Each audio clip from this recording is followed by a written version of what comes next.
I'm on my way to the North American Honeybee Expo, courtesy of Cayman Reynolds.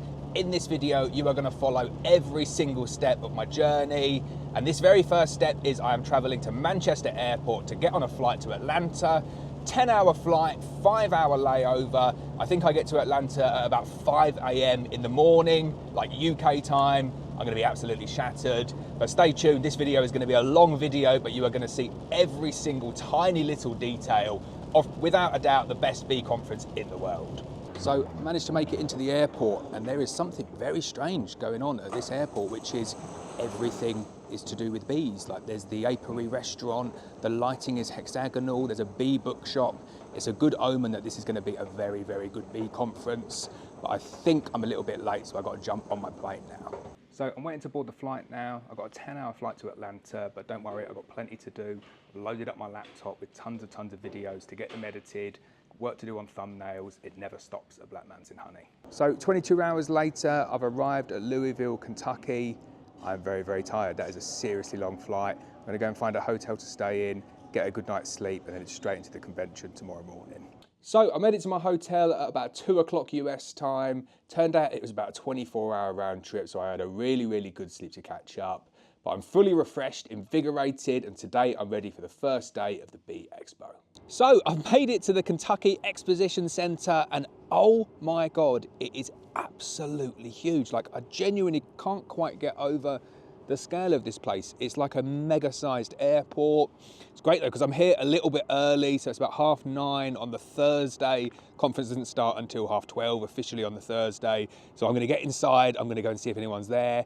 I'm gonna try and grab a coffee and just go and see and meet some people and get a sneak peek inside the expo before it officially opens. Right, so I found my way in, I got my badge, and it's like nothing I've ever seen before. It is absolutely vast. Like, I'll just flip the camera around and show you the scale of it. I can't quite get over how big it is.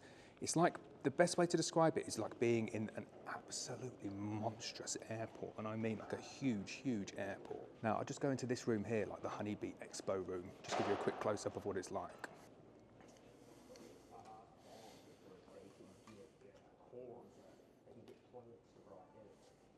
So you can see in there all the guys getting ready, a few hours before the conference goes live, but just like, how big was that room? Absolutely crazy how big it was. So let's get inside the Honeybee Expo and see what it's all about. So first thing you notice as you walk in here is just look at the size of the place.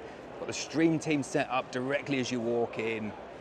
Everything over here is just bigger and better than it is at pretty much any other big convention that I've been to.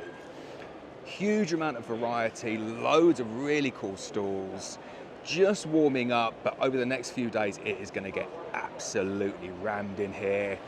Let's go and talk to some people, find out what they're up to, and see how they're preparing for the North American Honeybee Expo. So I'm at the North American Honeybee Expo, and this is by far and away the coolest thing that I've seen so far.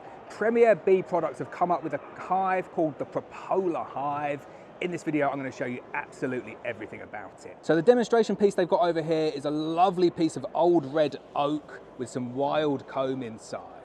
And the idea behind these beehives is that they are manufactured inside to have the most amount of surface area that they possibly can, and then it is covered with pure bees propolis. I'm going to hand you over to Matthew Schock, who's going to tell you why this is one of the coolest products at the North American Honeybee Show. Hey everyone, Matthew here at Premier Bee Products. So we are launching the Propol Hive at this year's show. We're super excited about it. Essentially what we've done is we've mimicked the inside of a tree cavity with the Propol Hive. The reason this is important, there's been research done for 10 to 15 years now on the importance of having a propolis-rich environment in your hive. Propolis is incredibly antimicrobial for all sorts of things like foul brood and chalk brood. There's studies done on how it reduces the fertility of varroa. There's so many positive benefits right now coming out about propolis. Really the key thing is bees have been doing this since the beginning. And we're kind of finally just starting to figure out why that is. It's really important. So that's what we've done. We've roughened up the inside of this hive, as you can see. It gives them the most amount of propolis that they can envelop their hives in. So we talk about three things to keep it simple. Number one, we restore the propolis envelope. which is what we've done here. Number 2, it resists disease. So we've talked about it, foul brood, chalk brood, varroa, even a little bit. I mean, there's a lot to read up on, and we've got resources on that for you. But then, yeah, number 3 is raise more bees. There have been studies done about how up to 2 frames of bees per hive additional, which is big for pollinators. It's big for people that have weak colonies. It's just a sign of strength in your hive. So we're really excited about it. We want to make a big deal. We want to make this known. It's very important for hobbyists, commercial guys alike. So thanks for stopping out, Lawrence. Yeah, this is great. So how cool is that? I really, really like the idea, and what I love so much with all things to do with innovation is people trying new things.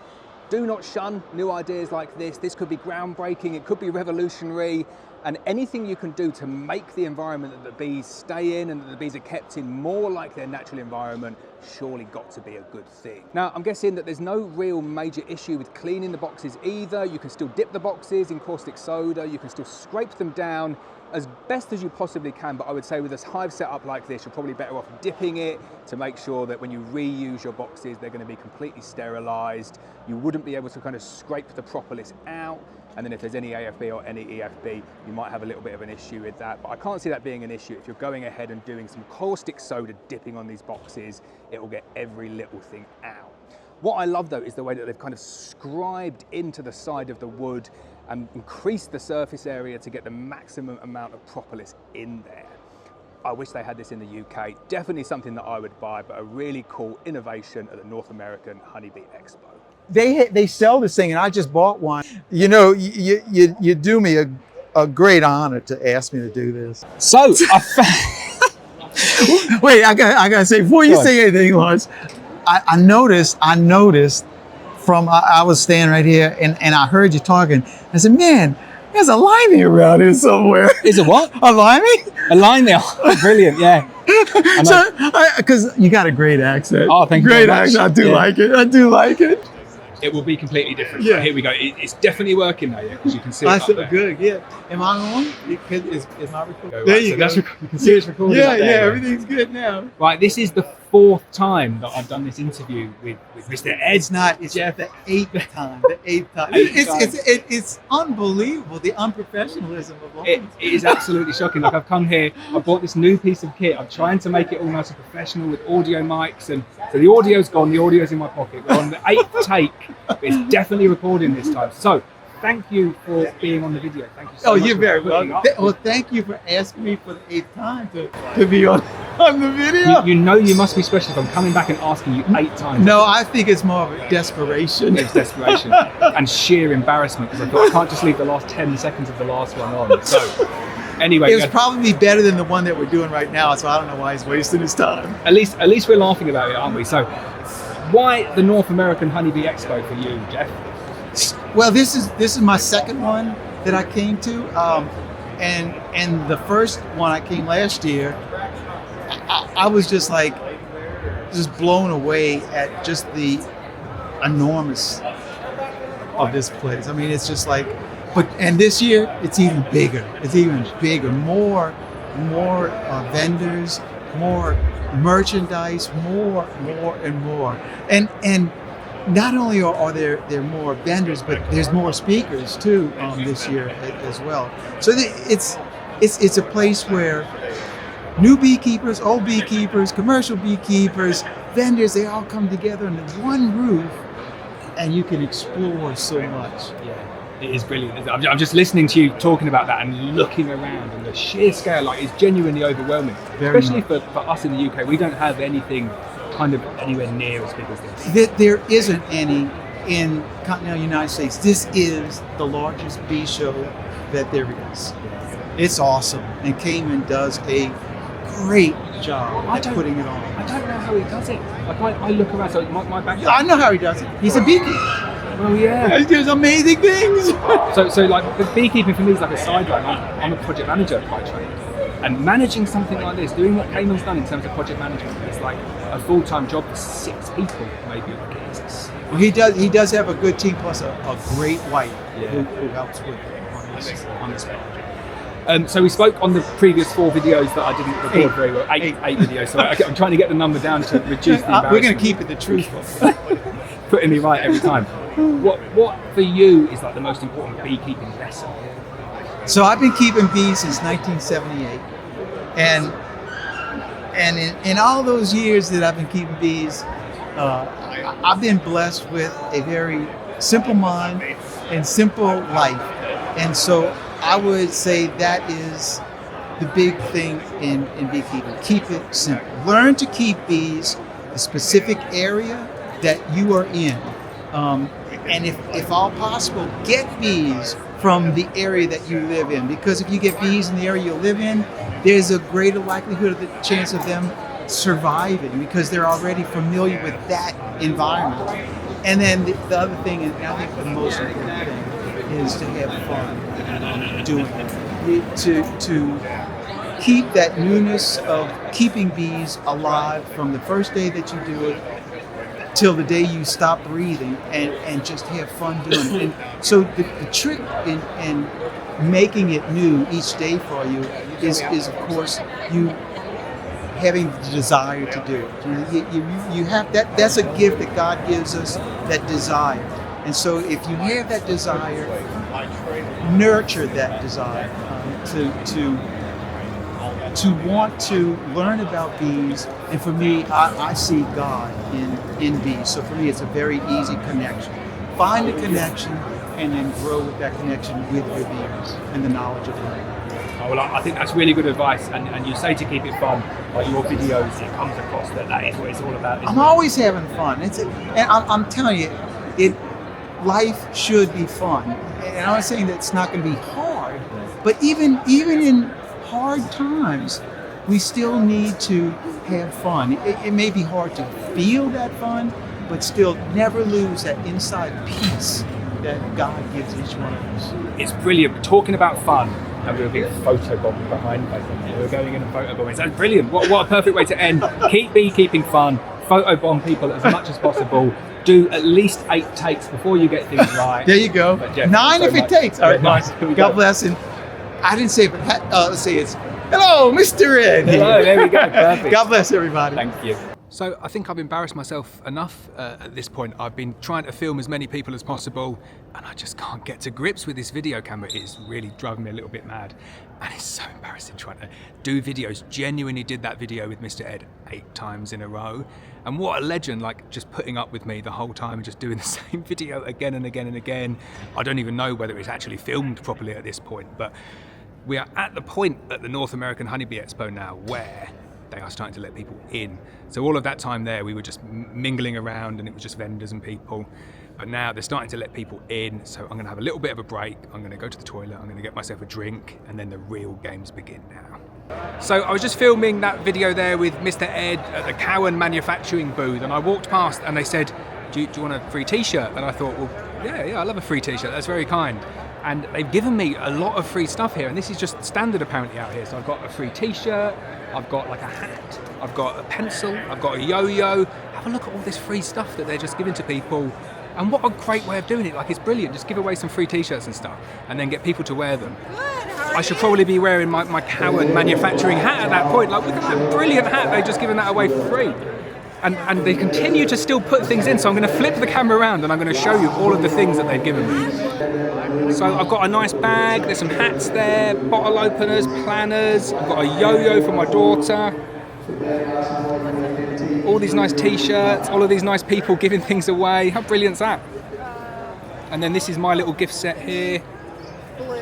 Absolutely amazing. So you can see I've got my hat in there, but all those other things, Cayman manufacturing, absolutely amazing. So I'm feeling a little bit parched and I had to get myself like a tea and a coffee. And one of the things that's really different here is like everything is free.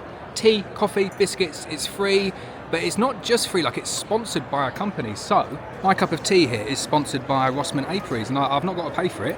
But thank you, Rossmann Apiaries, that's very kind. And what a cool thing to do, just to sponsor everything like that. Obviously they're getting a good bit of marketing out of it, but I just thought really, really clever way of doing it. And look at this, just like biscuits. I'm gonna take a biscuit there, have that for a snack. But these are all free, all sponsored by Rossmann Apiaries, and then if you want to give a tip the tip goes to charity. But I thought that was a really, really nice way of doing it. Right, if we get our little logo in the background here. Definitely. There we are. Hey, I like it. Right, so I am with Paul Kelly from the University of Guelph. The best videos going out there, like my absolute #1 inspiration. I kind of came straight over and said, can you be on the video? We started filming it the other way around, and you've also, let's get the Honey Research Centre in there. It's brilliant, isn't it? Thank you so much. What do you think of the North American Honeybee Expo? Well, I'm really, really excited to be here, Lawrence. It's an amazing opportunity. We get to meet so many beekeepers.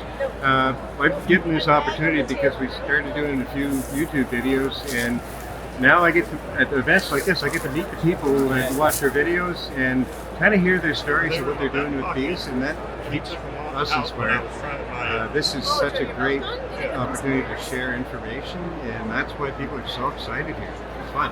What is amazing, and you hit the nail on the head there, is the sharing of the information, isn't it? And that's what I love about your channel, because it's so geared up for that information sharing, and you leave no stone unturned. Like, you go into it in so much detail, but you keep it like so simple at the same time. Like, they genuinely are my favourite videos to watch, and I've learned so much, and it's been an inspiration for my own channel.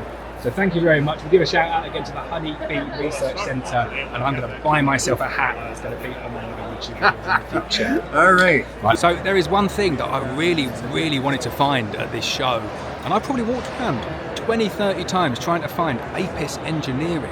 I just couldn't find them, and then luckily I found them. So finally here, this is the thing that I'm the most looking forward to at the North American Honeybee Expo.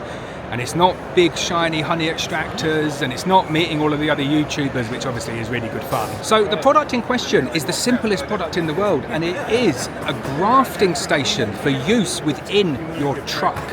And I know that sounds like not a very kind of fancy product or something that's really shiny, but it really fixes a problem that I have.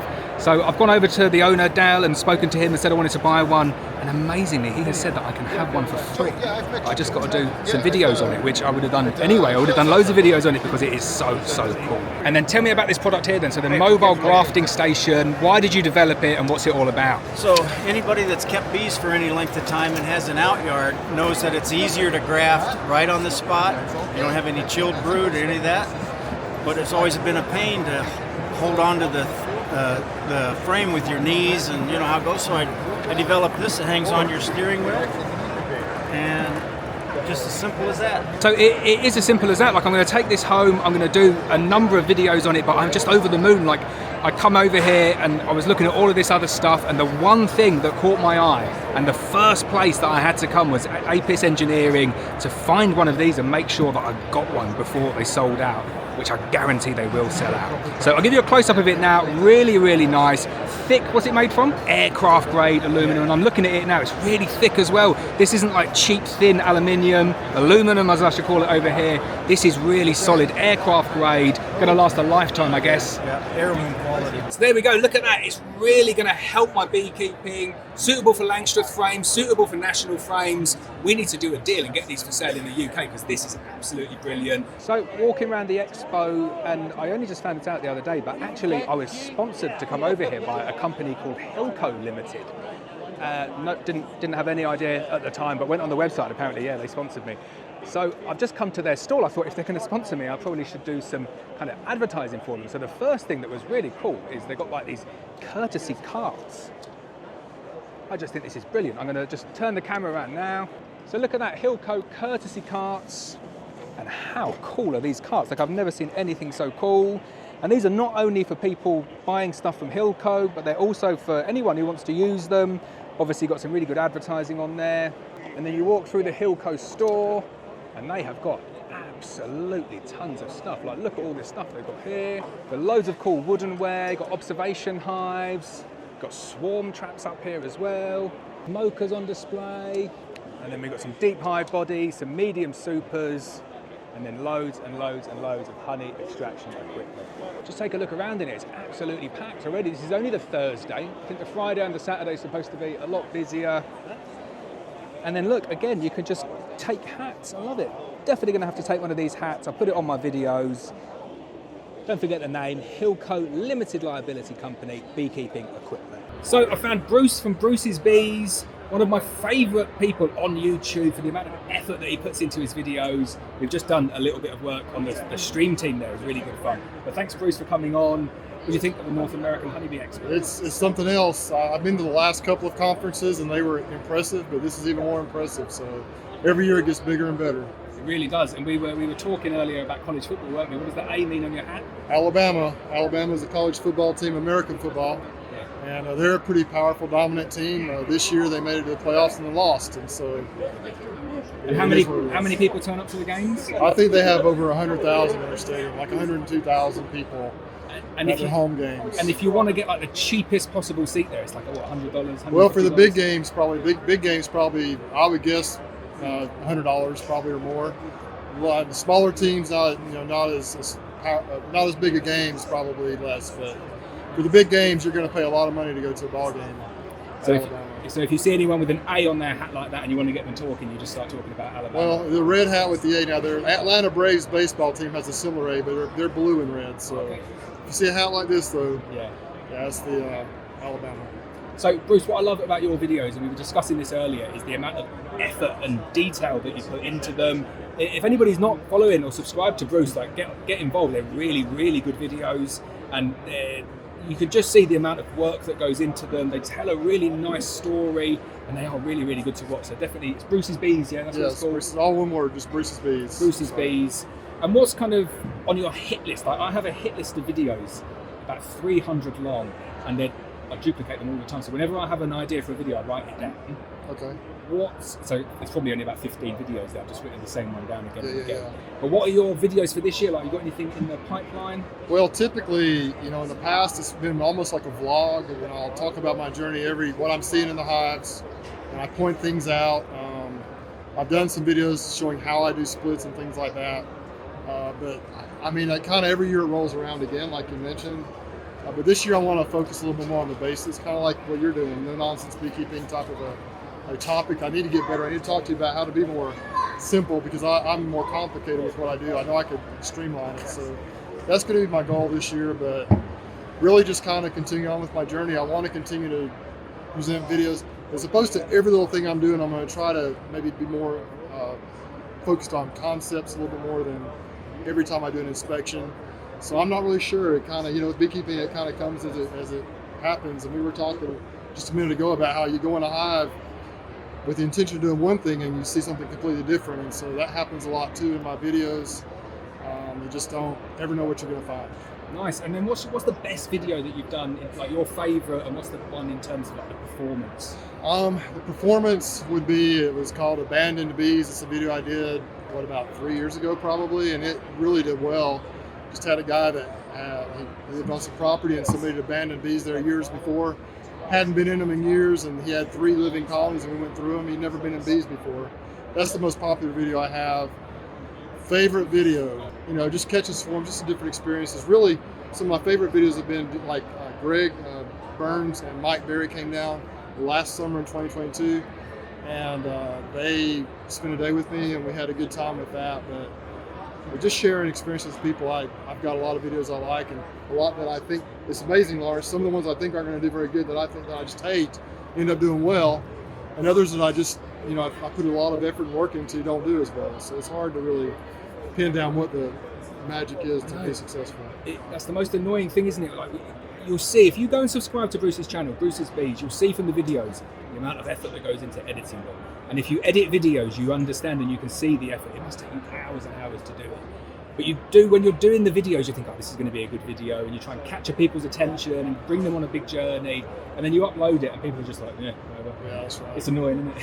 Even the most recent one I did, it's getting quite a few views, but I looked at the watch time. People watch it for like 2 minutes, and it's like a 9-minute video. And so I'm thinking, man, it's doing great. And I looked at that, which I appreciate any click, but I don't know what it takes to hold people on sometimes. But it's just I'm trying to get better at beekeeping, better at YouTube, and just better overall. So that's what we're all doing, right? Yeah, that's it. If you can get a little bit better each year and not make too many of the same mistakes again and again, you're definitely on the right track. So thanks, Bruce. Really appreciate it. Yes, sir. Thank you. you. On the channel. Nice to meet you. So what I love so much about the North American Honeybee Expo is that they bring absolutely everything with them. What I've got behind me here is a full honey extraction cabin. and they just brought it full of Cayman manufacturing equipment. Let's get inside, take a look. So when you go inside here, you've got a little step going up, and then you've got an uncapping machine directly in front of you there. Look how nice the walls are though, stainless steel on the ceiling, wipe down plastic walls. Got an uncapping machine there, capping screw press underneath. All of that honey is going to drain down into the capping screw press. And then look how cool this is. You've got all of the pumps lined up. So you've got the pump going into there. Big honey extractor over this side. And again, everything here is designed to be as small as it can possibly be in here. Love this honey extractor. That is super, super cool. And then you can see you've got the pump that pumps it all the way back to there, out into this tray down in the corner. And then I think it pumps it outside the unit.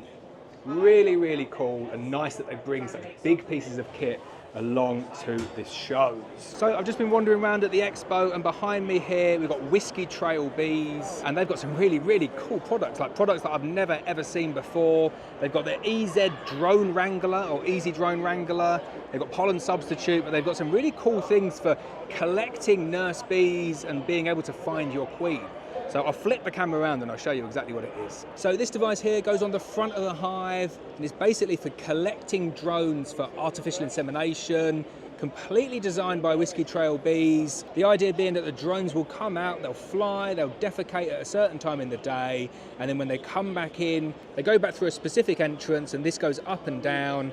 And basically what you get at the end of the day is you can open up this little cage here, and you have got a box full of nice clean drones to use for artificial insemination. It's brilliant just seeing kind of the manufacturers here, people who have designed and developed their own products, and they're just so passionate about it, and they want to kind of bring them to the show people what they're like, obviously sell them as well, and if they find a problem, they're just happy to develop a solution to make it work.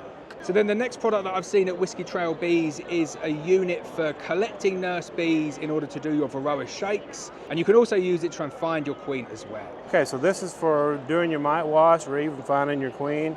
You're going to take a hatching frame of brood, shake it in, and what you're looking for is nurse bees in a treatment for your mite wash to make sure you don't have to treat. You're going to take, because nurse bees crawl, they're going to crawl down into this black cup.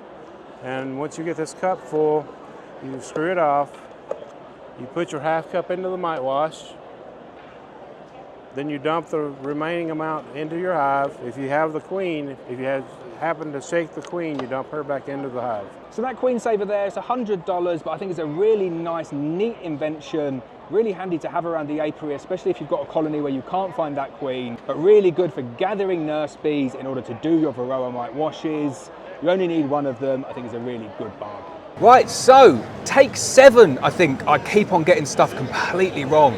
I've just done a video with Bob Binney and it didn't record. I've just done one with Mr. Ed and Richard and it didn't record. And I'm really annoyed and feel physically sick because I'm going to have to go up to them again and ask them now and say, please, can we do that really annoying interview that I did with you again because the camera didn't record. But we've got Richard here, so we can do that bit again. Hi, Richard. Good to see you. Yeah, we'll get this video now.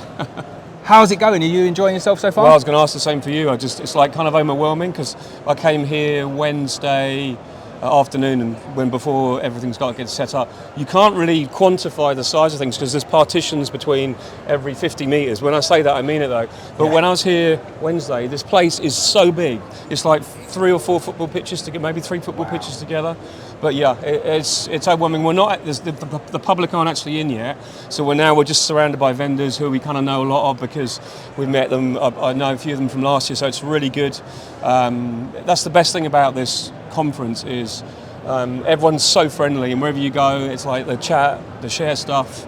It's really good, and and obviously you haven't been here before, but you're going to experience that kind of family, and it is family, and you'll start to learn who's who and what does what. But there's so many great products here, and they're all been kind of not hand-picked, but Cayman's doesn't like people that bullshit, and he likes to have real vendors that are interested in explaining things to the public, so you can learn a huge amount. But it's all about just different perspectives, different ideas.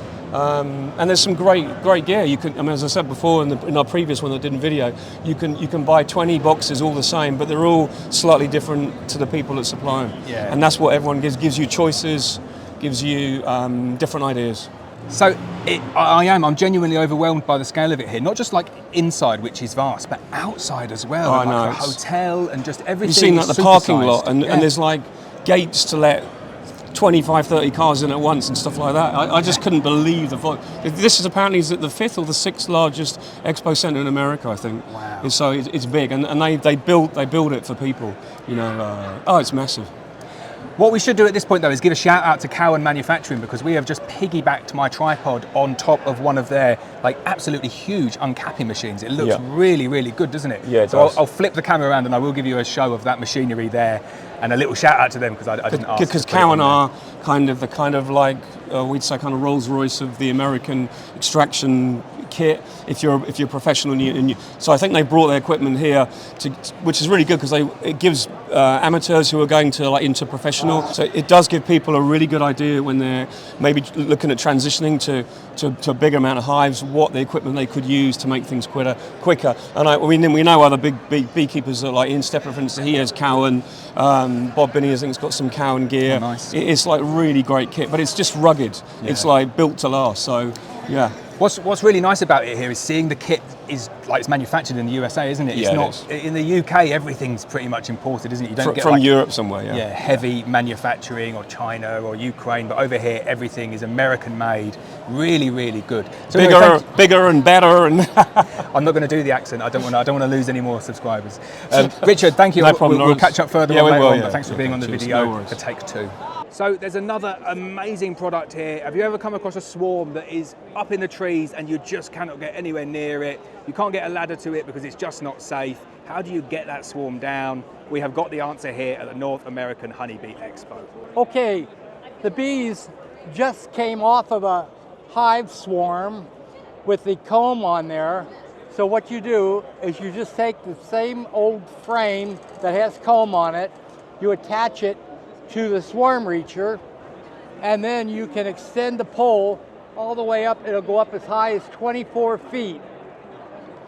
And once the queen is on there, you just bring it down, put it in the box, and the bees all follow down.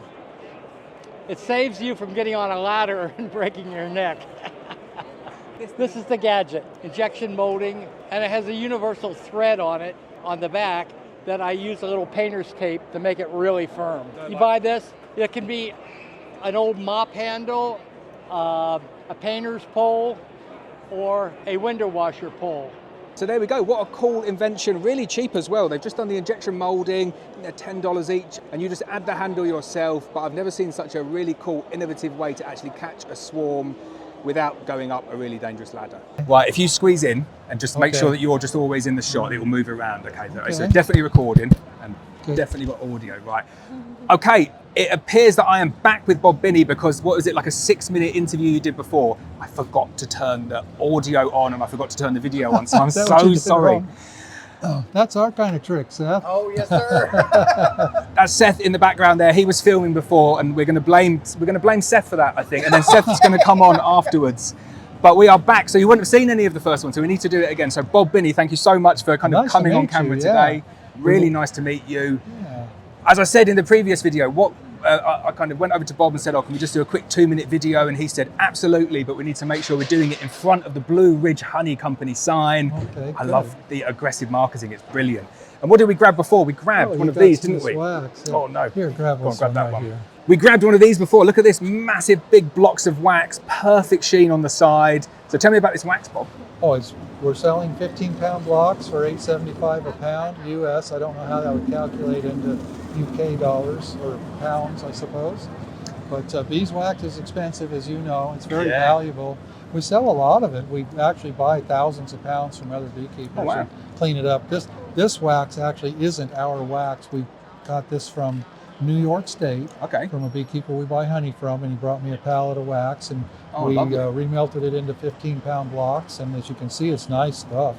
Yeah. So It's brilliant, and it's so different from what you get in the UK. Like, I've seen a few different things here, but one of the ones is big, massive stacks of beeswax here. okay, so now I need to ask you, what's different about this than what you could get in the UK? So I think in terms of like the quality, like it's similar. Like, it's very good quality. You can see the sheen on it. But in the UK, I just don't know. You'd go to. I'll tell you what you'd get in the UK is you would get something maybe an eighth of the size of that, and that's what they would sell. Not big, huge slabs. Everything's just mega sized. Well, let me tell you what I think is going to happen here. Out of everything in this booth, all this stuff around us, I think this is what's going to be gone first. I agree. Yeah, because they need beeswax for making candles. They don't know where to buy blocks, and I expect this stuff to move out of here quickly. That's good. It's one of the heaviest things out here. yeah, we don't want to take it home. So, out of everything here, then, what's like your number one selling product? You think the wax is going to go first, but like, what's your best product that you've got? Well, the wax will go first because we've only got one pallet of it. What really sells the best are those HDO lids and bottoms. I don't know if you've seen how we make those. No. HDO stands for high density overlay. Okay. It's really a special plywood. I think it's probably the best plywood on the planet for beekeepers. I don't know if they have it in the UK. It's made out of Douglas fir, which is a very good wood for building. And they use special glue, and they heat. They press it under heat, and it doesn't warp, it doesn't delaminate. You can throw it in a puddle of water and leave it there for years, and it'll just stay there. And it's really good plywood. Even in the UK, do you reckon? Because the UK is 90% rain. It does not stop raining in the UK. Right, it would be really good for you. Yeah. And over here, it's often used for cement form boards, like building bridges and things like that. Yeah. But it's twice as much as normal plywood. But anyway, that product, we're going to sell a lot of that. Excellent. And I know you've got a lot of fans in the UK, and like that's fun. Business partner, Richard Stevens, is your absolute number one fan. So you just got to give a quick shout out to Richard. Yeah, thank you for watching. Yeah. But finally then, Bob, thank you for doing it again. I'm sorry I got it wrong the first time round. What is the best thing about the North American Honeybee Expo? Well, this vendor show, honestly. I've been to a lot of expos in the United States. I've not been to Apemondia. Have you ever been to an No. Okay, I know that's very big, but I think this event is probably the biggest this country has seen other than an Apemondia. And of course, this vendor show is just massive compared to anything else in the country. There's supposed to be about 140 vendors here. Wow. And as you can see, many of them are quite large. These extractors over here, Callan, there's $300,000 or $400,000 of extractors right over there. Hilco down there, he brought 6 semi-loads of extractors and stuff. Yeah, there's a lot of stuff going to flow through here in the next few days. That's really Hopefully impressive. our stuff will be some of it. I'm sure it will sell very, very quickly. Bob, I know you're a very busy man. I'll let you go. Thank you so much for doing that. It's really a pleasure to meet you. Yeah, pleasure to meet you I too. watch your videos too, so it's nice to see, to speak you two in person. Yeah. No, you too. Hope Really you have a appreciate good show. Good Excellent. luck. Thank you, Bob. You. Right, so when we did the original interview with Bob, Seth was filming, and I'm not really gonna blame Seth. It was probably my fault because I'm using like a new piece of equipment here. This is the Osmo Pocket 3, and it wasn't working very well, was it? So, Seth, you work for Bob Binney. The Bob Binney. The Bob Binney. How cool is that? Oh, it's pretty neat. I didn't really get the magnitude of it when I started working for him until I came to a Hive Life, or a bee conference or two. And then it kind of was like, oh, wow, I've got a special opportunity here. Yeah. And then I started working with him, for 2 or 3 years and got to hear all the bee knowledge and the stories and everything. And it's just what a, golden opportunity to be able to take advantage of. Oh, it's, you are so lucky. Like, I'm genuinely jealous because what I love to do is like try and learn about beekeeping and like just get better at it. And there's no one better than Bob, is there?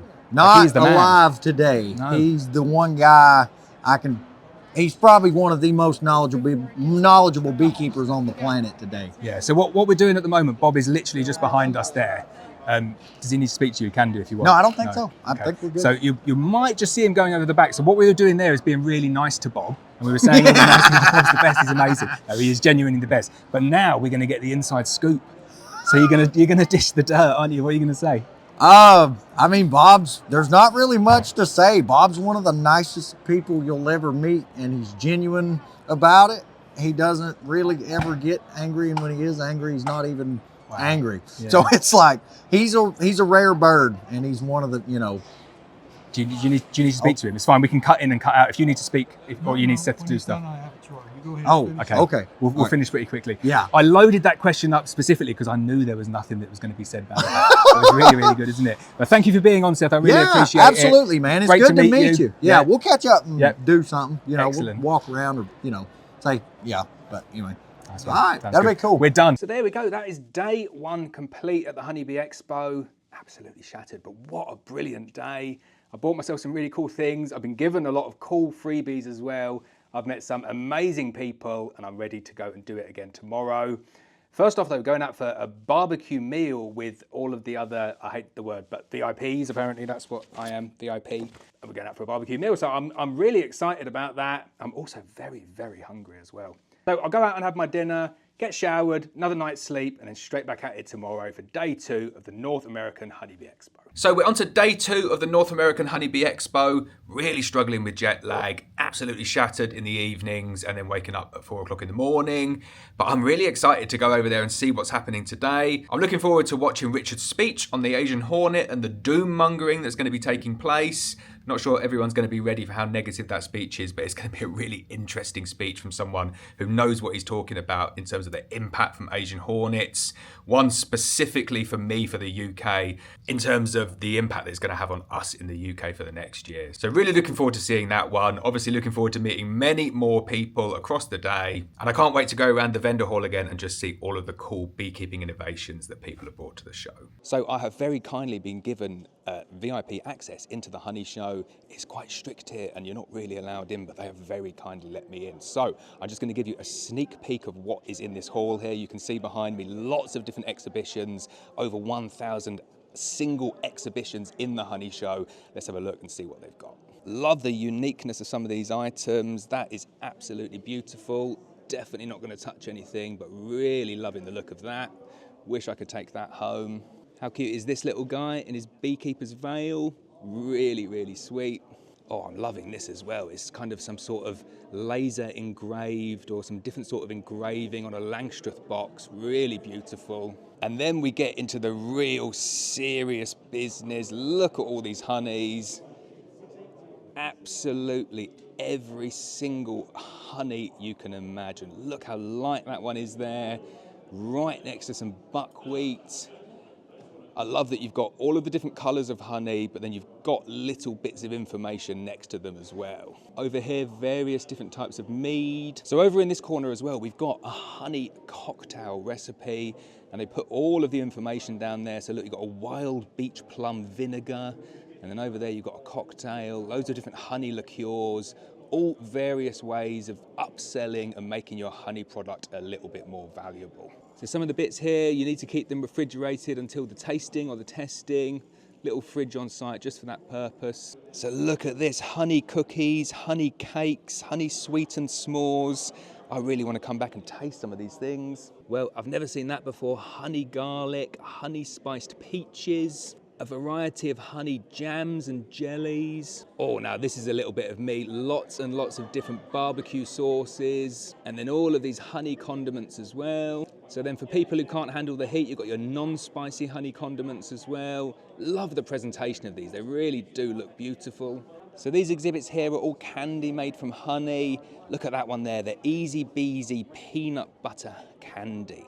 That looks amazing. So this one here, you've got 3 ingredients used to make a plain honey cake. You're not allowed any additional ingredients. It has to be to the exact recipe. But look at the different sizes, different shapes. Really, really nice. And then finally, we've got some flavored creamed honey. I'm definitely going to try some of this when I get back. I really like the idea of a cinnamon creamed honey. So there we go, a look inside the honey show at the North American Honeybee Expo. I've got to get out now because there's some serious honey testing going on in here, but the guys have been so good letting me in. Massive thank you to everyone involved. Really, really good fun.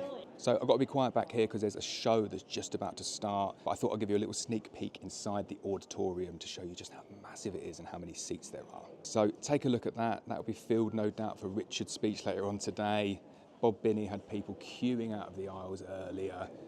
absolutely huge auditoriums, big screens, full AV setup. It really is something else. So how cool is this one? I'm at the Hidden Hollow Honey Company, and they've got these freestanding gravity stands made of stainless steel for $149, shipping included, it says there as well. But have a look at these are really, really cool. So these are little gravity stands. They're made with stainless steel, so they're never ever gonna rot. But all you do is you just put your wood in place in between. You can use a 4x2 or you can use a 6x2. And then the way that the legs or the sides are angled in is just a natural gravity stand. Absolutely love this idea. And look, if I zoom out a little bit, look how many hives are actually on that one stand there at the back. You've got probably get 8 hives on a single stand, and all you're paying for there is the 6x2 that's going to go in there, completely held together by gravity. I wish they had these in the UK. That is a really, really cool idea. Right, so in the USA, they do not mess around, and they have brought live weapons to shoot varroa mites off the back of bees. So I'm gonna have a go, and this is gonna be so much fun. Right, so here we go. This is the live weapon that I'm talking about. I'm gonna fire it, and I'm definitely gonna hit that varroa mite on the first hit. What have I got to do? There's a varroa mite, and what's that, like a bottle of whiskey or something? Right, okay, and then what's the sight like on this? Do I need to aim for it a little bit higher, a little bit lower? Spray and pray, baby. Spray and pray. Spray and pray, I love it. Right, okay, right, so spray and pray. Right, ready, let's go. Right, that shows that I'm not very good. Have I got to load it? It's yeah, you can cock it forward and back. You got to do it with... You can tell I'm from the UK. Go on, you show me how to do that. Right, there we go. Right, so that didn't go very well. We don't have guns in the UK. Right, here we go. Oh, he got a twofer. So there we go, it's as easy as that. If you want to kill varroa mites, you come to the North American Honeybee Expo and you take one of those guns and you just kill them. It really is that simple, but how much fun was that? And that was genuinely my first shot, and I took out 2 of them, didn't I, in one? Is that the first person to do that this week? Of course it is. Of course it is, of course it definitely wasn't, of course it is. So I just love it here. There literally is a solution for absolutely everything at this show. And one of the things that I found here, it's like an IBC, but it is made for the wine industry, and they're repurposing it for the beekeeping industry. But if you take a look at this here, it's like a squat IBC, but it's made from food-grade virgin plastic, and you can use it as a honey storage tank, but you can also connect a valve downstairs there, which means that you're able to decant your honey from it. But the thing that I really like here is the wide neck directly on the top. What I would use that for is creating my own sugar syrup. Nice squat tank there. You'll be able to get your mixer in, big stainless steel mixer in there. Dump loads of cold water in it, loads of sugar, give it a good mix, and then you've got a purpose-made syrup mixing tank. So I want to see more of this in the UK, competitions and freebies. I'm at Premier Bee Products, and all you have to do to enter to win a block of wax, a big, massive 35-pound block of wax, is just put your name in the bucket there, and they'll pick out a winner, and someone wins a 35-pound block of wax. What would have been even better is just doing like an absolutely massive block of wax and weighing it and getting people to guess the weight. I reckon probably going to be about 35 pounds, that one there. But there we go, enter to win a block of wax. So not only are companies giving away loads of free things to advertise their companies, but this company here, they're giving away pink, fully molded frames for breast cancer awareness. Absolutely amazing. So that company there, Acorn Beekeeping Equipment, top quality Langstroth, fully molded frames. I've got some very similar ones to this at home, but I've definitely not got a pink one. This is going to go into pride of place in my apiary. But remember that name, Acorn Beekeeping Equipment for breast cancer awareness. So I thought this was a really cool idea. They've got a board here where you can put a pin to kind of say where you've come from. And I came over here and look, it's just a big board of the USA, but then on the other side, you can choose where you live. So I'm gonna put my pin on and put Wales on the map. Right, I'm gonna put my pin on. Apparently I'm the only person here from the United Kingdom. You can see I've already put the pin in. This is the second take of the video, but there we go. Wales is officially on the map. So just wandering around the show, I found Adam Hickman from Sting Stopper, Foxhound Bee Company, and he just looked at me putting my pin on the map behind us, trying to put Wales on the map. And apparently you lived in, was it Conway for 3 years? 3 months? I was there for 3 months. I worked there. I worked in the castle. If you know the castle, I do. I worked in the castle hotel in their kitchen. Oh, amazing! Yeah. I love Conway Castle. I was going to just say to you as well. My brother lives in Conway, so nice to see someone who's been to Wales. Did you like it there? I loved it. I've been back since. Took my wife. She loved it. It's I was telling you that Wales is completely underrated. I love it. It's just hard to get to sometimes. It's hard to get to, and like a lot of people in the US don't know know what Wales is. You say you live in Wales, and they say, where's that? And they're like, I've been to London. I've been to London, yeah. And they don't ever get over to Wales. I'm No. like, oh, you have to, especially the north side where you're from. Yeah, it's beautiful. It's lovely. Yeah. Oh, very nice to meet you, Adam. Yeah, you too. Cheers. Right, so I finally managed to track down the main man, Cayman Reynolds. Before I kind of just try and get into my head how difficult it must have been to arrange this beekeeping show. Thanks for the invite, much appreciated. Good to see you. Hey, thanks so much for coming. You've come a long ways, and we've seen a lot of your videos and different things over the years, and so it's really, really weird feeling to actually see you in person now. It's exactly the same. I feel the same. But I know we should be talking about beekeeping here. But as people will know, like my background is in project management, and Cayman has like single-handedly, like the top man, managed a mega project. Like how have you coped with that? How difficult's it been? Like tell me about the last 6 months. It's given everything that I have and stuff that I didn't know that I have to pull it off. You know, we never read any books on how to do this. We're just beekeepers. That's what I always just wanted to be. You know, smokers, hive tools, but we also realized that there was a need, and our YouTube said, hey, you know, we'd like to do a small meet and greet, and it just kept growing, and so we've just tried to provide a service. And you sell products and different things, honey and all that stuff, and you just try to satisfy the customer, and so we're trying to learn and get better, and we love beekeepers. I've always wanted to go to a big trade show like this so I can see what the world of beekeeping has to offer me, and I think everybody else in beekeeping wants the same. So we have given everything that we have. I mean, I think I've taken 2 days off in the last 3 or 4 months. And I bet you were still picking up the phone and emails and stuff during that time. But I do love it though, you know. I absolutely love the beekeeping industry. So for me, this is so much fun. Cayman, I have so much respect. Like, I genuinely cannot comprehend how much work's gone into it. But what I'll say is, like, the way that you kind of deal with yourself and the community that you've built, like every single person that I've spoken to here is so passionate about beekeeping, but they're so passionate about what you do. Like, they follow you because you're like a really nice guy, really down to earth, and you do what you've done is amazing. You have the ability to bring these people together. And I have to kind of take my hat off to you. I'm really, really impressed. Thank you. It's not always easy. Whenever you're working with a bee club or any people in general, there's going to be some things that maybe are a little bit hard to deal with, but that's just part of running one of these events. And we want to be bridge builders. We want to be beneficial to the community of beekeeping. That means we're going to have to deal with some interesting circumstances from time to time, but that's part of the job description. And so we try to handle that as gracefully as possible and understand that we can, if we stop so we don't have to deal with that anymore, well, then this all ends. And, you know, to us, it's worth dealing with that. And, we're not perfect either. Sometimes, like, we're fixing to switch one of the rooms up, you know, so for those of you who are watching, think this is flawlessly run. I just accidentally double booked the commercial beekeeping talk over when the honey show is going to be announced. Oh, no. So I have to switch the rooms up a little bit, and I've got to explain to people, nope, it's over here. And so we're still learning, and that's the way it is for new beekeepers. And I think that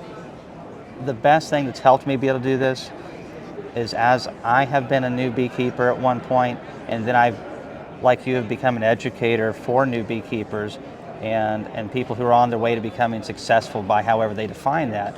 You have to be patient with these people. I needed people to be patient with me back in the day. So we want to be patient with the people just coming into this conference, just as they're patient with us as we make some mistakes like this. And I love beekeepers because 95% of them are wonderful people to hang out with, and so that's why this is so fun. They're just excited to be here and talk with each other and to meet guys like you, and a couple of them want to meet me, so and I want to meet a lot of them, and heck, some of these people I've known for years, and what an honor it is to get to spend a handful of days with such a wonderful crowd of beekeepers. I mean, I just love this. It has been absolutely brilliant. I'm not going to take any more of Cayman's time because there's like a trail of people following him around. He's not got any spare seconds. But thank you so much for all of your hospitality, flying me over here, hotels, lovely barbecue last night. I'm having the time of my life. Thanks very much, Cayman. It won't be the last time. We'll see you in the next video. Definitely. Cheers, Cayman. Right, so Mike Menino has just approached me to give me some of his amazing honey. How nice is that? So it's Big Mike's raw honey. I'm going to take that back home. But thanks, Mike. So where's this comes from your bees? Is it just like a wildflower? No, yeah, in New Hampshire. In New Hampshire? How far away is New Hampshire from here? About 20 hours in the car. Wow, 20 hours. That's huge. It's 15 hours of driving and then pit stops with the ladies. Yeah. Oh, very nice. I love that you call it. It's called raw honey. If you did that in the UK, you'd have food trading standards on your back saying you can't call it raw honey, but it's okay in the USA, yeah? I'm going to taste it. Is that okay? Sure. Oh, it's nice texture. Oh, wow. Really nice. Do you get a berry flavor at the end? Yeah, do you know what? It's similar to. We have a honey called lime honey from lime trees, and it's kind of got like a little hint of that. It's really nice. So do you know what they forage on to get this? We have basswood, locusts, big trees, wild berries everywhere. It's really nice. There's almost a bit of licorice. You taste. I have some that have an orangey taste afterwards, some that have a berry taste. This is the first year I did my hives each yard separately. I spun them out. So I was able to tell. I never realized there was that much difference because I always blended it. Oh, it's nice, isn't it, to do it separately like that?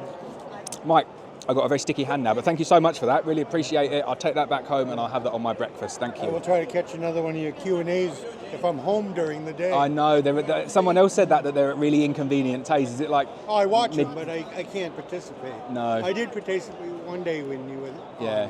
I'll have to do one at like midnight or something UK time, and then it'll be right for you. But nice one. Cheers, Mike. Pleasure. Thanks very much. Take care. So we've got Frederick Dunn, absolute YouTube legend here. We have just been discussing lenses, so I'm trying to do something a little bit different with everyone. And we've just been talking about my new lens, haven't we? The Lauer 24mm. Yeah. I love your channel. It's great. You've got so many views on your channel. Thank you. How do you get so many views? I think that's not a mystery. People view what's interesting to them. And actually, there is something to that. Google controls how views are presented to future viewers, right? So, and I've tested that out because I have more than one channel.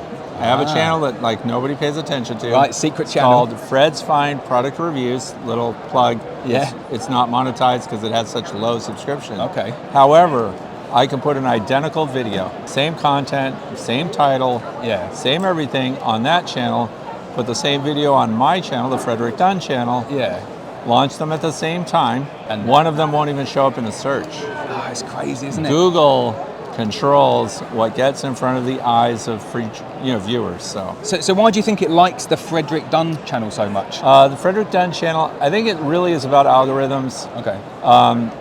Engagement, of course, with viewers. And then the click-through rates, so you'll see that in analytics on a video. So that means someone looked at the thumbnail, they read the title, they clicked on it, and stayed with it. Okay.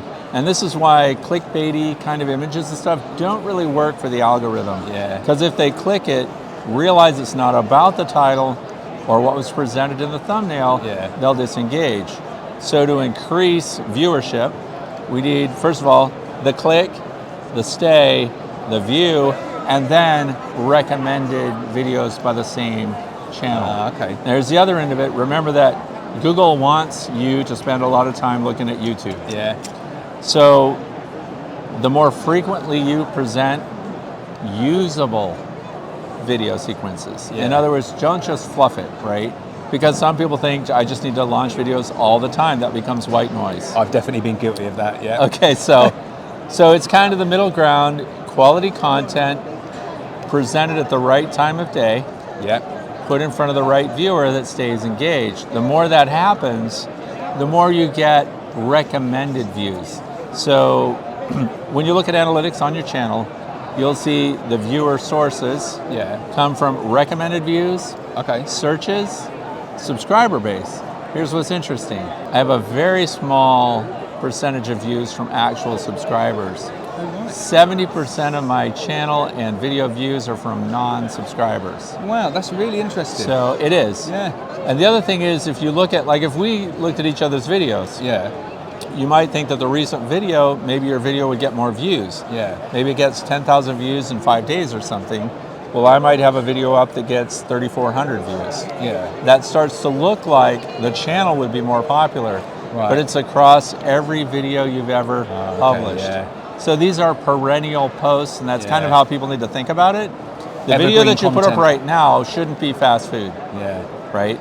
So you should put up something that might have some lasting value. Okay. And then people are still watching videos that you produced 5 years ago. And now if you've got over 1,000 videos, then it becomes a collective viewership that's more important. Oh, it's some brilliant advice. One of the things that I love watching on your videos, and you don't see many people doing this, is like using the flow hive. So in the UK, people hate the flow hive. They say it is rubbish, it is useless, it sets in the frames, it's a complete scam. And then I say to people, oh, well, have you used it? And they say, no, that's just what somebody else told me. Right. So I bought one, and it's like my favorite hive. And it's not for commercial beekeepers, but if I was going to keep a beehive in my garden, 1 or 2 beehives, I'd have a flow hive. Because it's just so much fun, isn't it? And you can get everybody involved in it. So the other thing that I love about your channel as well is the live streams. You've really kind of pioneered the live streams, haven't you? You do them regularly and you get people really engaging with them so much. I do some live streams. I do 1 a month now. Oh, 1 a month. I think that's really good. The last Friday of every month. The last Friday of every month, excellent. Well, I really appreciate that, Fred. You've given me some really good tips and advice there. Thanks. Are you having a good time at the show? Yeah, well, I'm glad I ran into you here, actually, because I was glad I've watched your channel. Oh, amazing. Cool. Which is, I don't mean to say this, in a huge complimentary way, but I don't have a lot of time to watch videos. Okay. So here's an example. For some reason, Google and YouTube want your videos in my feed. Oh, very nice. So then that's what leads me to look at your thumbnail, see if it's something. I might be able to give 5 minutes to a video in a day. Because I'm back-to-back 7 days a week. Wow. And so you've got a really good channel, so I'm glad to run into you here and surprised to see you here, because here we are, after all, in Louisville, Kentucky. I know, it's a long way from home, but I'm really glad to see you. Thank you so much for taking the time to be on the video. Absolutely. And thanks take for care. inviting Have me. a good day. Yep. Nice one. Same to you. So yet another beekeeping innovation and invention that's on display at the National Honeybee Expo. I'm here at the Keeper's Hive, which is a Langstroth beehive without actually having to lift up the supers to get inside to do an inspection. How amazing is that? I'm going to hand you over to David McNeely here, who's going to show you this hive, but it is genuinely revolutionary, great for anybody who doesn't want to lift their supers. So I'm Dave with the Keeper's Hive. Basically, this is an 8-frame single brood chamber hive. It uses a standard 10-frame Langstroth box that's modified to hold 8 frames. Part of that is to come up with this weight-bearing system on the end that lets you stack nucs as supers. But essentially what we've done is, you can see there's an observation window, and then we have these frame guards. So to get into your brood chamber, you just lift this open, remove those pieces. The frames sit on top of the box rather than down inside of it, and these frame guards cover up the ends. So we've basically prevented the bees from being able to walk on the ends of the frame guards, and because we keep those clean, to do your inspection, you take out a couple frames, and you can actually slide these out from underneath. And so, if you're familiar with single brood chamber management, you'll kind of get why that's cool. One other thing that we've done with this hive that's really interesting, if you're a hobbyist beekeeper and you hate when your bees swarm and you don't want to multiply your hives every year, another cool thing you can do is called the Demery method for swarm control. So let's say swarm season is coming on, you've got a couple nucs up here to use as supers. Once this starts to fill up with brood, take 3 or 4 frames of brood out from the brood chamber, move them up to this box, and then move 3 or 4 empty frames back down. As long as you keep your queen down here beneath the excluder, you'll just keep giving her room to lay, and it's very effective for preventing swarming. One reason a lot of people don't know it and don't use it is because with a traditional hive, it's a lot of box manipulation and keeping track of frames. Because you're working in a smaller space and with fewer frames, smaller boxes, and less lifting, it's a lot simpler to do here. So yeah, when you go to harvest honey, you'll have to lift nucs instead of 8 or 10 frame supers. So it's a double whammy at the Keeper's Hive. We've just looked at that there, which is the no-lift Langstroth. Langstroth without the lift, but just next to it there is a double version of it that is designed specifically for rearing queens, and you can use it as a starter-finisher hive. Definitely going to have a look at this one. Hey, this is George from the Keeper's Hive. Right over here we have a 2-queen keeper hive. It's basically similar to the 1-queen, but you're running 2 colonies. So you have 1 colony on one side and a single 8-frame deep brood chamber, and you have 1 colony on the other side. So you have the benefit of putting 2 colonies in 1 box. The neat thing about this hive is you can use it for queen rearing. So instead of the queen excluder, you're going to take the queen excluder out and you're going to use a cloak board. So you're going to have a queen right starter finisher to make awesome cells. The really awesome thing about it is when you're making the queen cells and you put the divider in to make the top queenless, you can go back into the hive underneath the cloak board and physically shake all the nurse bees from in the brood chamber up into the queenless part of the hive on both sides. So you can basically get a huge number of nurse bees into that top box to raise your grafts. 24 hours later, after your population's queenless, you can come back in underneath the cloak board and pull your frame that you're going to graft from. So you don't have to go to another hive to find your grafting material. Your grafting material's right there. You pull it out, and while the top of that hive is still queenless because the divider's still in, you put your grafts up top here. 24 hours later, you pull the divider out and you have your queen right starter finisher. So everything that you need, your grafting material, your nurse bees are all in one hive, and you make awesome queen cells, 45 to 60 queen cells around. So I've just polished off a plate of Kentucky Fried Chicken, which was very nice indeed. But where the food hall is here, they've got what's called a silent auction. And there's so many things that have been entered into it. It's absolutely crazy. Now, I'm not sure whether they've been entered and it's being like held for charity, but there's tons and tons of listings here, tons of items. I'm going to go around and have a look. But I think what a brilliant idea, silent auction. I love to see how much some of these actually go for, but there's some really, really cool products here. So the idea is the product gets put down on the table, and then there's just a sheet next to it, and you just put your name and your number or your email address and what your bid is, and then someone can come along and trump you. Probably best just to come like 5 minutes before the end and do it. There's some really, really nice things here. Like, look at that lovely little hamper. How much is that going for? That's going for $110. This one here, a fractal burned red cedar medium super. That's going for $80. How cool is that? But you can see, like, walking through, all these people are going, having a look at all of these different listings. I'd definitely get here at the end though. You've got to do this at the end, haven't you? And just gazump everyone last minute. But look at the stuff, like, how cool is that? What is that? A bee on a bike. Love that. Ranges from really standard products. You've got some Hive Alive fondant there, to like some barbecue gift sets, to some really, really cool honeybees. Like a nice travel observation hive there. A Bee Smart robbing screen. A couple of pairs of ties. How cool is that? I think it's just such a really, really good idea. I love it. While I'm here, I should probably show you the food. Really nice food. Kentucky Fried Chicken. Or no, wait, Southern Fried Chicken, I guess it is. I don't think you can call it KFC, but it was very tasty. And you can see, just look at the size of this place. Loads of tables. I didn't have any issue finding a table. All of those food vendors over there. It's about 3 o'clock in the afternoon now, so it's quieting down a bit, but it was rammed in here before. So now I'm going back into the vendor show to see if I can find some new things. So every single stall that I walk past, there's something brand new, something revolutionary, and I've just stumbled across a creaming unit, the new super smooth standard that creams honey in 1 minute flat. It's amazing, isn't it? So I'm going to turn the camera around now. I'm going to show you how cool it is. Good. So you're going to put your liquid honey here, either melted down honey or freshly extracted. You can put 10% of powder cream honey. You're going to let it mix 1 minute. Once the machine is full, empty everything out. Send that to the refrigerator, 36 Fahrenheit or 4 Celsius, 24 hours. Bring it back, put it in the machine. The second time is going to be continuous flow. So what goes in, come out, and you can jar right from the machine or send it to a filler. Yeah, I'll have 2 pumps. I'll have 1 pump pumping in, and I'll have another pump pumping out, so it's hands-free. We actually use a 3-step process when we don't use any starter.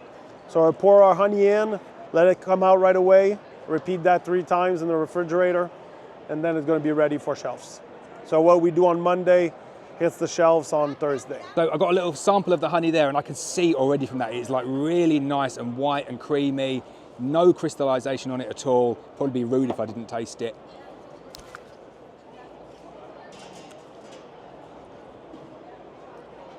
Not only delicious, but without a doubt, the smoothest, creamiest honey I've ever tasted. I know that sounds like an advert. Genuinely, that is quite incredible. Like, it is perfectly smooth, isn't it? This is great. I'm getting more samples now. So you've got maple, so is that maple syrup? Maple syrup, yeah, okay, we'll do more. Oh, wow. I make creamed honey at home in like a big churner, and it is smooth, but it's not as smooth as that. And it's it will stay up like this in store shelves for over 2 years. Yeah, it's like very soft still. Yeah.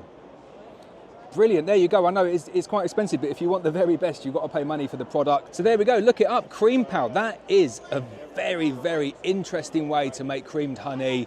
You're gonna have to get this in the UK. This is super, super cool. So how fun is this? I am with Randy McCaffrey, the dirt rooster, and he's got his very own little booth. And I'm trying to get everyone up here. I doing a video with Bob Binney the other day. Oh yeah. And didn't record it properly.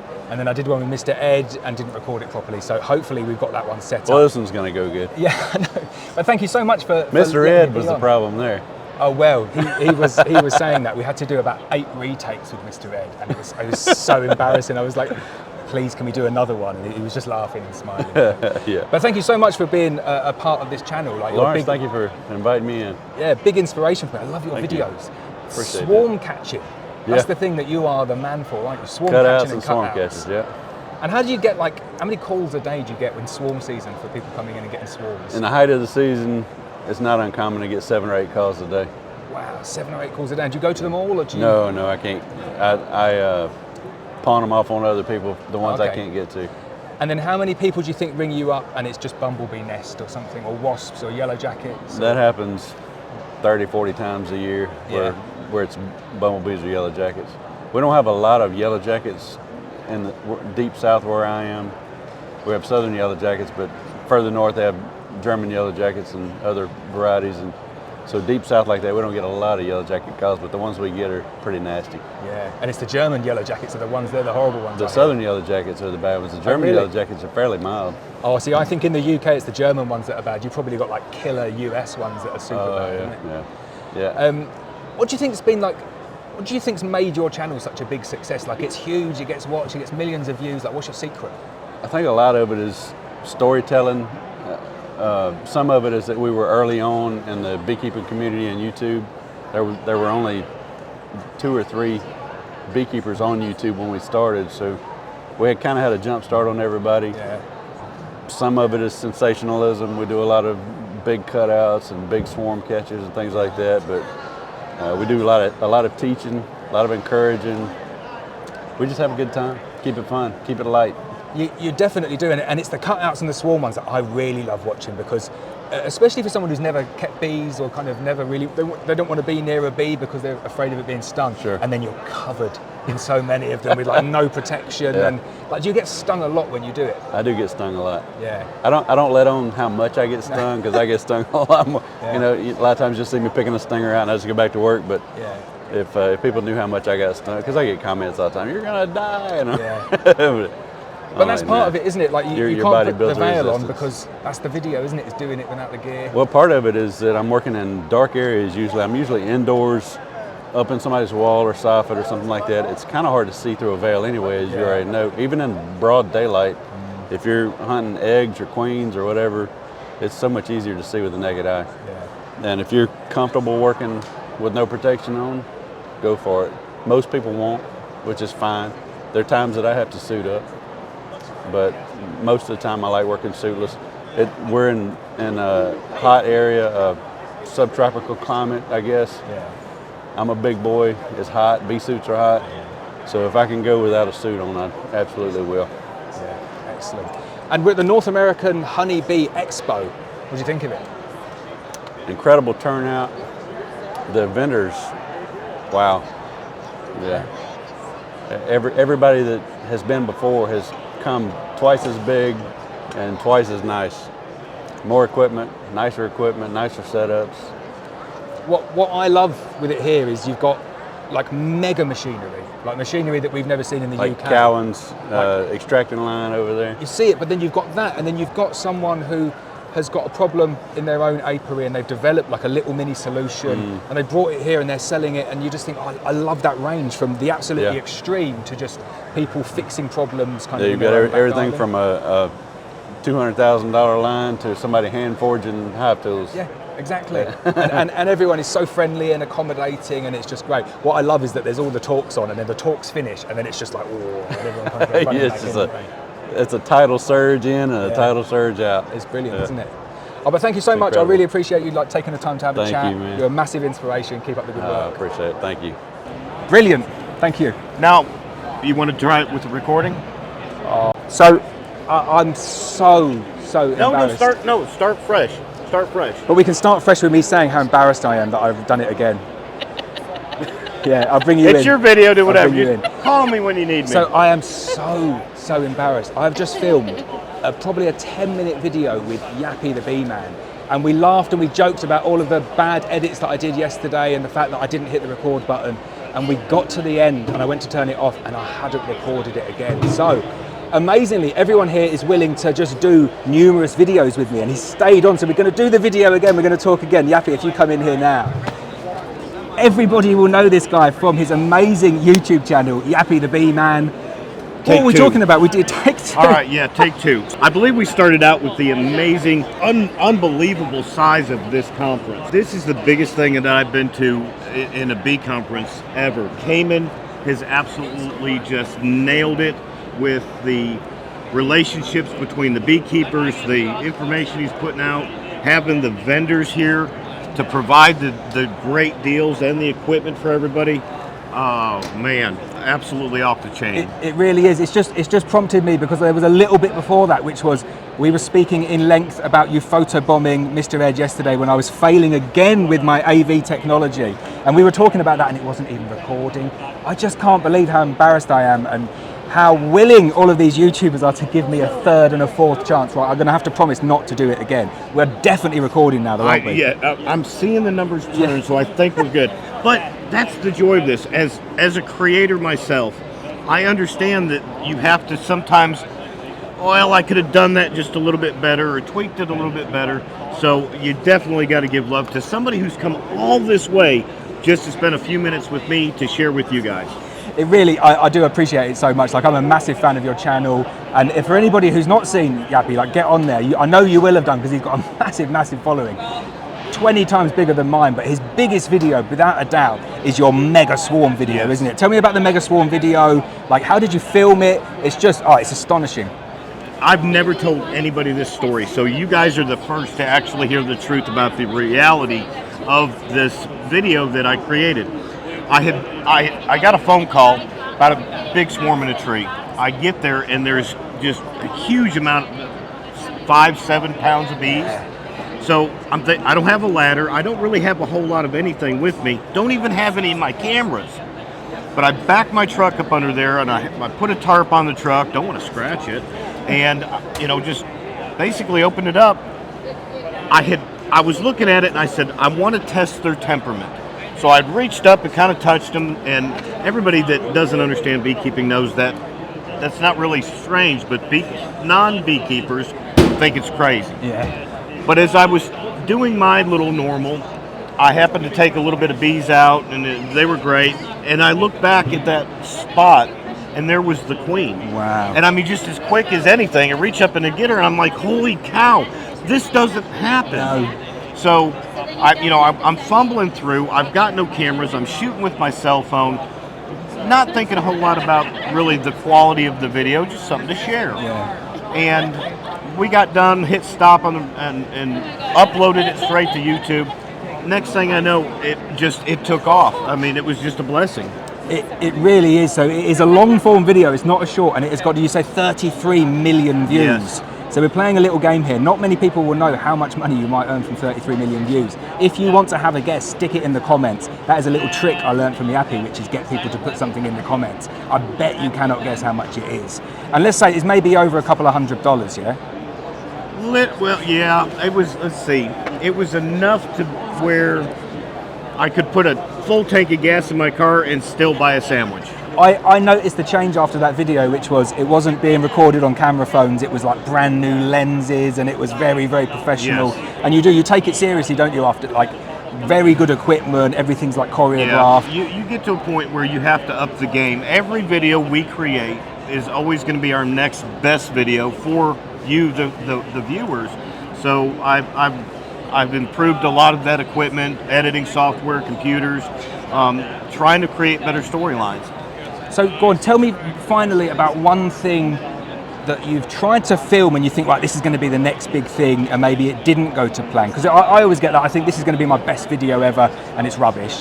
And then I do a rubbish video, and then people like it. Yeah, and my next video is going to be my best video. Okay.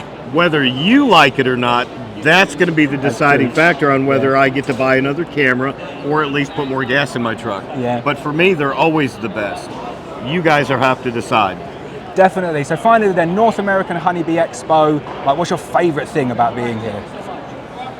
Cayman has tried to create an event, an atmosphere of family, of relationships between both the beekeepers, the vendors, the people that are speaking, and every time I've been to one of his conferences, he's nailed it every time. This is all of that, but on a bigger scale that I could never have imagined. And if it's this big now, I can't even imagine what it'll be 5 years from now. This is beautiful. It's amazing, isn't it? I have nothing but respect for him for like pulling this together in like what is a relatively short amount of time, isn't it? But you hit the nail on the head. Like, it feels like a big family, doesn't it? People come up to you, and like everyone is here in terms of like vendors. But it ranges from like the biggest vendors like Cayman Manufacturing down to people who have just developed a little idea in their backyard and they brought it here. Yeah. And they're some of the best ideas. Like, I'm just constantly going around finding new things. Constantly going around filming YouTubers, forgetting to press the record button. We've definitely done it this time though. We've got 7 minutes. Yappy, much appreciated. Thank you for persisting. It's my pleasure. Thank you. And hit that like button, guys, because he's forgot to say it. So I get to close it out. There we go. All right. See ya. Whose dog is that? Your dog? That's my mother-in-law's dog. Does she want to sit on a lap or something? Nah, she'll be all right. Yeah. Brilliant. So Jose, yes, good to see you. I've been coming back, stopping, going every time, and this man is fully busy every time. Oh selling man, hats, selling t-shirts. Yeah, all a bunch of good stuff. Yeah. So, what's it like to be at the North American Honeybee Expo? You know, dude, honestly, I mean, it's a lot to take in, right? It's a lot to take in. A lot of people go around meeting, you know, people that watch us. Yeah. You know, that's a cool feeling. Really good. You know, it's just the networking of this whole thing is really awesome. I'm so jealous of you. Two reasons why I'm massively jealous of you. Yeah? One, is it my hair? Ooh, yeah, I'm jealous of like three reasons why I'm jealous. Look at us with our amazing hat hair. It's good hat hair, right? Yeah. Put our hats back on, sensible. Like 3 reasons. 1, the hair. 2, the bee sting video. Oh, yeah. That's a serious video. Yeah. And then the 3rd one is the weather. Because you've got California weather, and in Wales it just rains all the time. Oh, really? All the time. Yeah. So, is that something that you feel is like a big challenge for you? Is just adapting with the weather It's just a bit depressing. Do really? You know, like in the I winter, get what you're saying. In the winter, you dream about the summer. Yeah. And then in the summer, it rains. And it doesn't erase your memory each year that it just rains all the time. Yeah. And then I look at your videos and it's sunny and it's like, oh, we're going to the almond pollination and then you're doing your queen. You know what I love about your channel, right? Yeah. So if you guys, well, obviously you're watching this, so you watch his content, is that it's no nonsense, right? Oh, yeah. And that's a great approach. Maybe I need to do that a little more because yours are brilliant. I just show the good stuff. Oh, is it sugar coated? Oh, that's it's why I'm all jealous. sugar It's all the coated. sunshine. You know, when people think California, they think sunshine. Yeah. They think beaches, but we're actually in the little valley that's an oven. It's 115 degrees. Yeah, trying to raise queens in that type of environment is really challenging. But I mean, if you guys haven't already checked out the channel, the California Beekeeper, drop comments on anything. I mean, this guy's pretty knowledgeable on everything that he does. So it's like collaborations like this are really what like unifies the industry, right? Events like this, brilliant. It's shooting ideas is what I love. I love to hear what's going on with Richard, you know, or with Bruce's bees over there in Alabama, guys in Ohio. So it's really cool to kind of hear everyone's challenge, right, throughout the country it's and funny world. You say about the ideas. I went to, you know, I didn't know like people got sponsored here, do they? So we were like, you got sponsored by someone. I don't think it's on our badges, is it? But I was sponsored by Hilco. So I went over to them and said, "Oh, thanks so much, like for sponsoring me. Really appreciate it." And you know, they got like the little trolleys. I have one back here that Maximus has. I don't know if I should be saying this. No, but go on. He's been. Right. So yeah, like a skateboard. So this is onto my next thing here. So I said to them, "Why don't we? I'll sit on it." And they can push me along, and I'll just do some like videos for this video here, and like I just went, oh, thanks for like sponsoring me. Yeah. And the look he gave me was like, no, we're not doing that. Yeah. deadpan. I said, oh, okay. I thought it would be fun. But Yeah. I think he might have thought I would have fallen off. Yeah. And then I would have sued him. Yeah, it would have not been Hilco, it would have been Laurenco.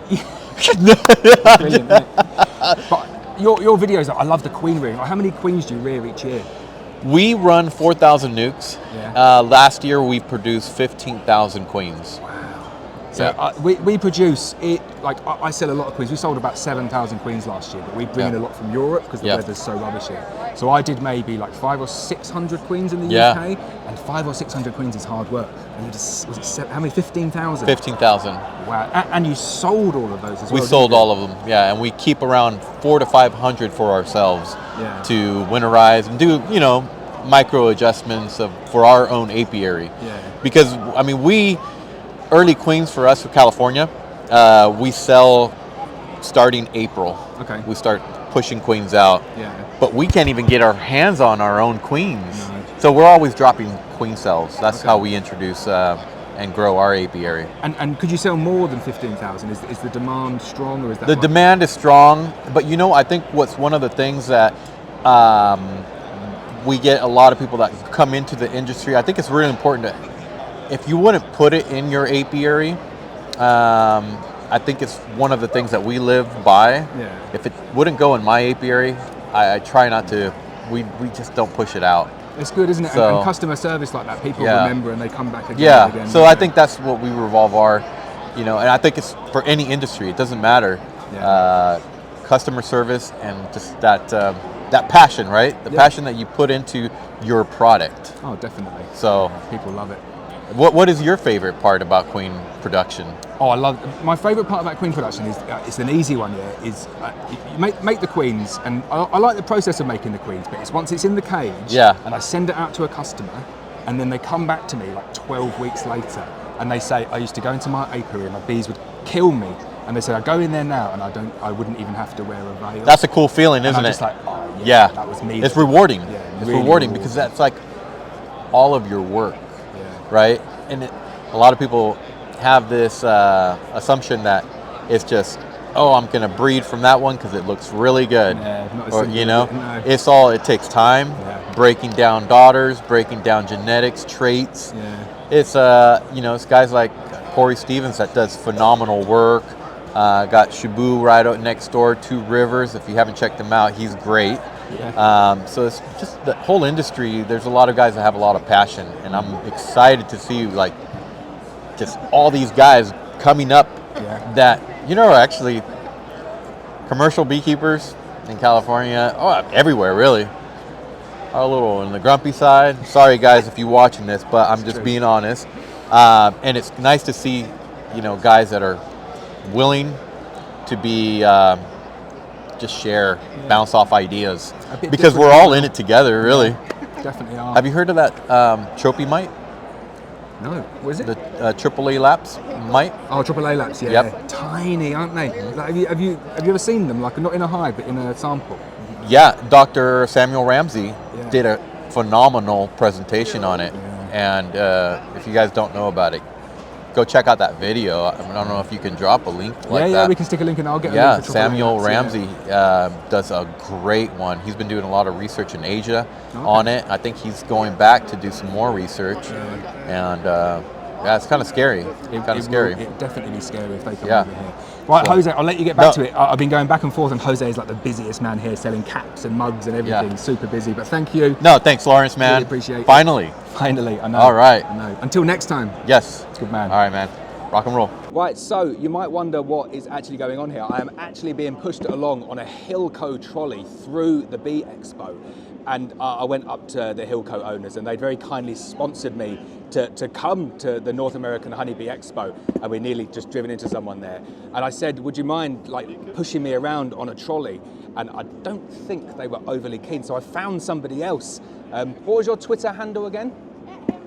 Hamburg Honey on Twitter, who follow me on Twitter. They've decided that they will push me around. So we're having a wander around the expo, which is fine. So if we go left up here, because I think people are watching it and thinking, what is this guy doing? But we're at the end of the second day of the Bee Expo. I've embarrassed myself massively again. We can go a little bit faster if you want. I don't mind, we can go a little bit faster. I've massively embarrassed myself again, so I did an interview with Yappy Bee Man and didn't hit the record button again. But apart from that, it wasn't quite as bad as yesterday, and I think the audio's worked out a little bit better today as well. But I've been going around and buying loads of things today. So I found a creaming machine that cost $30,000 US, but it's a pressurized creaming machine, and it was literally brilliant. Best creamed honey I've ever tasted. I found out that all of the hats in the USA actually fit me, which is great, because in the UK no hats fit me. So I've been buying loads of stuff there. We're just getting up to Hilco now, and they're gonna love this, because I'm just kind of like going through on a trolley. I've got people saying hello there. Everyone's looking, thinking, what is this absolutely crazy UK guy doing? But he is being pushed through the North American Honeybee Expo on a Hilco trolley. So what else have we got to say? I went to get some food at the end, and all the places are closed down, and the empanada ladies, 2 ladies there, gave me some amazing beef and chicken empanadas. So that's what I've got for my dinner today. And then to kind of finish, we're going to the end there where we're going to put the trolley away.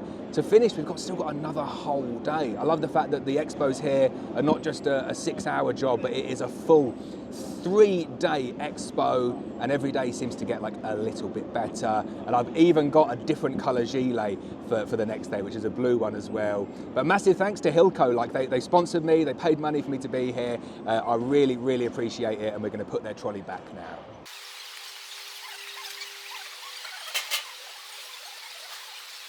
Right, so I finally tracked down Cayman again. It is very, very difficult, but we need to give him here an ultra wear suit from BB Wear, kindly gifted by James at BB Wear. Look at that, branded up. But here we go, let's grab Cayman and give him the bee suit. Right, so Cayman, an ultra BB Wear suit, so British beekeeping. It is protecting you from Asian hornets, so they cannot sting through. So this isn't a cheap suit, this is a $600 suit. Really? Yeah, and it is perfect for any hot weather. So the air will go through. As long as Cayman's in the camera, it's fine. But it's branded up. There you go, Bee Expo. You've got your branding on there. Yeah, they can't get through it. But the best thing is, like, the bees can't sting you through it. But when it's hot, you know, a hot day, you can still wear your bee suit, and you just the air just goes straight through it. Well, if you all can see how big the holes are in that right there, that's going to allow more ventilation through there than if it's a tighter weave. But it's really still a thick gauge mesh though. 5 millimeters. It's got like a wound spring inside it. You can see it's like bounces back when you squeeze it. I'm excited to give it a shot. I really appreciate that, Lawrence. And no worries. Thanks, BB Wear. Appreciate that. Good man. Cheers, Cayman. I'll leave you to it. All right. See you in the next video. Why don't we do this in the UK? They're doing a honey swap. People bring little containers of their own honey, leave it in a room, and then you just swap it with other people. You can go away with a massive haul of loads of different types of honey. Really, really cool.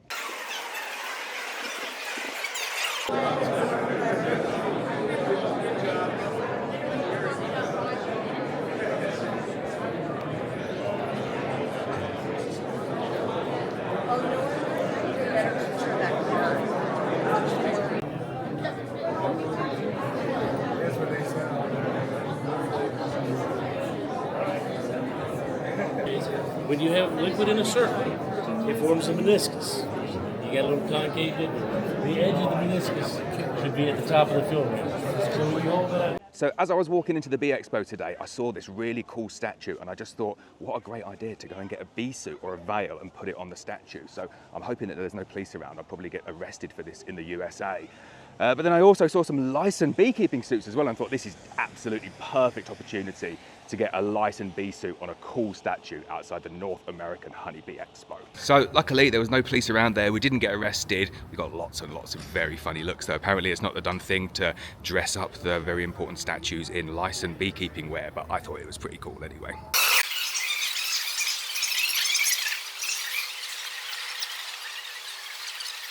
So the show's winding down now. Everyone's getting all of the stuff that they bought over the last few days, getting it into their trolleys, taking it out to their trucks, their absolute mega trucks.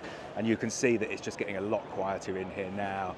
But what a brilliant few days. Like massive, massive thank you to Cayman for bringing me out here, you know, paying for my flights, paying for my hotel, taking us for dinner. You've got people over there talking about AFB vaccines, giving me shout outs. I've had the absolute best time. It really has been so good. Personal highlights, probably finding hats that fit, people giving away free stuff. Love the pink frames. I've got 6 pink frames that I am going to do something very, very special with. But come on, the number one thing has got to be meeting all of the brilliant people out here at the North American Honeybee Expo. You know what, I hope I can come back again because I've had the best time of my life.